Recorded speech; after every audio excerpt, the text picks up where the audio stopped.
The mass protests may have been silenced by martial law, but their memory and the anger lingers as true pictures of the horror emerge. The human rights activist news agency says that they have verified the deaths of over 6,000 people and are investigating 17,000 more. President Trump's latest warning represents a continuation of US pressure on Tehran over both its domestic crackdown on protesters and its nuclear ambitions. A massive armada is heading to Iran, he posted today. Hopefully, Iran will quickly come to the table and negotiate a fair and equitable deal. The next attack will be far worse. When asked at a hearing in the Senate Foreign Relations Committee, Secretary of State Marco Rubio said this. That's, I think, what you're seeing now is the ability to posture assets in the region to defend against what could be an Iranian threat against our personnel. They certainly have the capability to do it because they've amassed thousands and thousands of ballistic missiles that they've built. Despite the fact that their economy is collapsing, they keep spending money on that. Iran has responded in kind to Trump today, saying Iran's response to any US strike will be immediate, all-out and unprecedented. But this is the armada on a previous occasion when it headed to the Gulf, now on its way again. The USS Abraham Lincoln, a fleet in its own right, almost at its destination.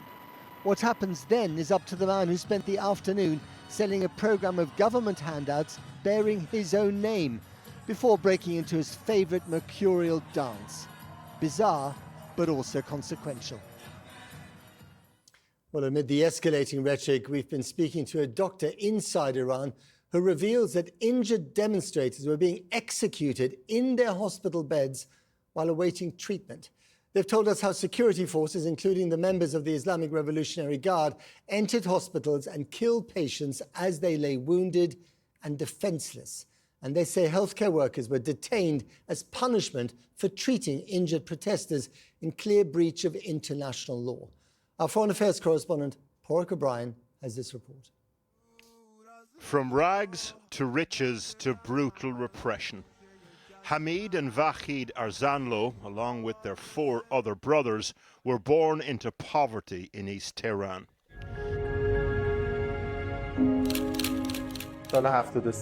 Against all the odds, built a successful furniture business, moved to the upmarket neighbourhood of Tehran Pars. And it was there, on the 9th of January, having joined the protests, that the 2 brothers were gunned down. We spoke to a family friend of theirs now living in Europe, interviewed him anonymously for fear of repercussions on his family still in Iran. اونجا که حمید تیر میخوره وحید میره که نجاتش بده و متاسفانه وحید هم تیر میخوره و جفتشون حمید خب 3 روز تو کما بود وحید حدود یه هفته بیشتر تو کما بود. They both eventually died of their injuries, but not before their family took it in turns to stand guard over the brothers in hospital for fear they'd be targeted inside. We know the security forces in Iran attacked hospitals as the demonstrations were gathering momentum in early January. This was a hospital in Ilam, western Iran. But we've now spoken to a doctor on a condition of anonymity who says that during the bloodiest days of the clampdown, IRGC units moved into hospitals. تمام بیمارستان دولتی در قرق نیروی امنیتی و نیروهای سپاه پاسداران بودن. تمام دوربین‌های مدار بسته رو گرفته بودن. The doctor then goes on to say that as the hospitals were filling up with injured demonstrators from the streets, security forces executed them in their beds. یک گزارشاتی که به من رسید، این گزارشاتی که پزشکانی که داشتم در سرتاسر کشور که به من رسید، که نیروهای سپاه پاسداران به بیمارستان حمله می‌کردند. و کسانی و مجروحینی که هنوز زنده بودن روی تخت بیمارستان بهشون تیر خلاص می‌زدن. He then says that he was operating on a demonstrator who had been shot during protests in Tehran when security personnel came into the theater and ordered them to stop.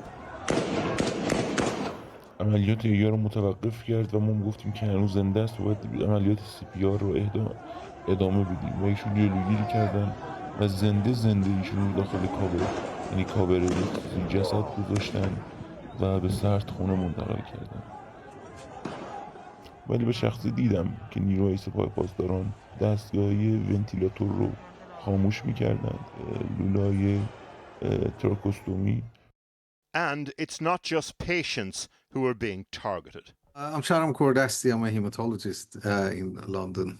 Dr. Kordashi is receiving information about the arrests of doctors in Iran who've been treating wounded demonstrators. He's been posting their details online. In recent days, what happens is the new wave of arresting these doctors from different hospitals. They started checking security cameras. They started searching all the details of patients who were treated under different names, false name, and they realized some of these doctors helped these patients and basically started arresting them, which is very worrying. And so back to the brothers Arzanlo. Part of their funeral ceremony was posted online. Similar scenes across Iran, times thousands. That deeply disturbing report by Porok O'Brien. Well, earlier I spoke to Ali Vaez, director of the Iran project at the International Crisis Group and a mediator in the 2015 Iran nuclear deal. I asked him how seriously we should be taking the threats the Iranian government made to Mr. Trump this evening that it will defend itself like never before. Look, at this point, given the degree of friction between Iran and the United States and how both sides are perceiving threats very seriously, I think we should take every statement, every tweet, every social media post very seriously, because there is plenty of risk of miscalculation on all sides. Yeah, and both sides are not exactly pulling their punches here. So given what's on its way, you know, the USS Abraham Lincoln, you know, and the fleet that surrounds it is going to be in situ in the next couple of days or so. Do you think this is gunship diplomacy, or is it just gunship without the diplomacy? Well, with President Trump, it's always very difficult to say which one it is. He has sounded both very threatening and also conciliatory. He seems still interested in striking a deal with Iran, but he can also very well strike Iran militarily.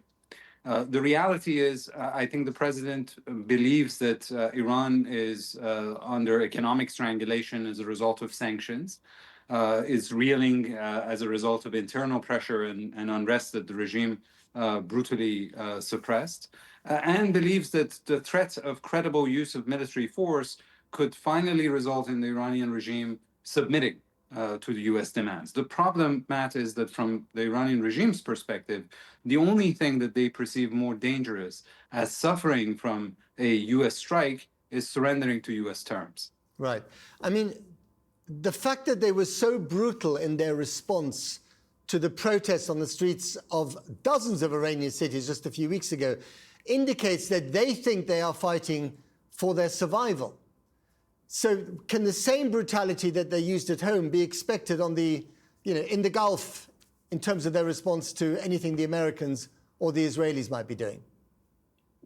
I think that is right. A regime that feels cornered becomes so much more repressive towards its own people and could also become much more aggressive towards foreign adversaries. It increasingly has little to lose, and therefore it could act in reckless ways.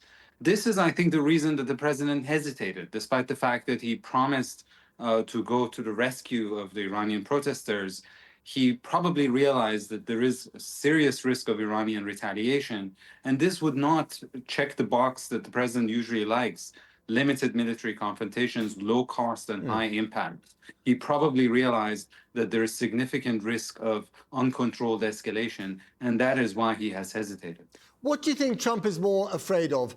Chaos in Iran after any strikes, or a tough retaliation from the Iranians? Well, I don't think he really cares much about what happens in Iran after U.S. military intervention.